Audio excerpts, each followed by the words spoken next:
আসসালামু আলাইকুম রহমতুল্লাহ। আমি মসজিদের ইমাম ও খতিব।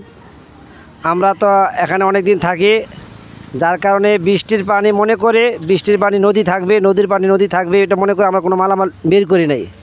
কিন্তু ভারতের পানি এভাবে আমাদেরকে ডুবিয়ে দেবে এটা আমরা কল্পনা করি না, যেহেতু ভারত আমাদের বন্ধু রাষ্ট্র। কিন্তু এখন প্রমাণ হয়ে গেছে ভারত আমাদের জাতীয় শত্রু। আর আমাদের যেহেতু মালামাল বের করি নাই, আমাদের অনেক ক্ষয়ক্ষতি হয়েছে।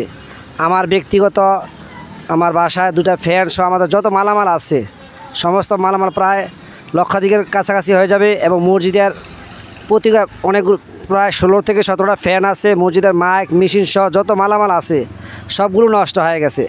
এখন যেহেতু পানি কমে গেছে, সবাই আমরা জানি সাপের আতঙ্ক। তো আমি আমার মাল বের করার জন্য গেছিলাম। এক বস্তা মাল বের করার পরে আরেকটা বস্তায় হাত দেওয়ার সাথে সাথে আমরা উপরে সিলিংয়ে দেখি একটা সাপ প্যাচে আছে। পরে সাথে আর মাল বের না করেই চলে আসছি।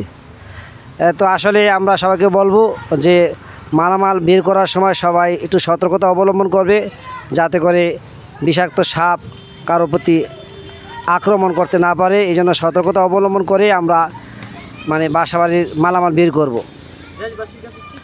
দেশবাসীর কাছে কী চাবো, দেশবাসী আলহামদুলিল্লাহ যথেষ্ট সহযোগিতা করেছেন এবং এখনও অনেকে সহযোগিতা করার জন্য এগিয়ে আসতেছেন। আমাদের তো আসলে যেই পরিমাণ ক্ষয়ক্ষতি হয়েছে এটা অপূরণীয়। তারপরও দেশবাসী সকলে যদি এগিয়ে আসে তা আমাদের কিছুটা কী হবে, লঘু হবে, আমাদের ক্ষতিপূরণটা কিছুটা সহজ হয়ে যাবে।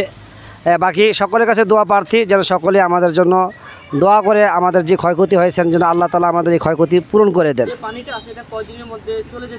এই পানি কিছু জায়গা উঁচা আছে, ওইগুলো থেকে পানি সরে গেছে, কিছু জায়গা নিচু আছে। তো আমার মসজিদের পানিটা হয়তো আরও 2 দিন বা 3 দিন থাকতে পারে।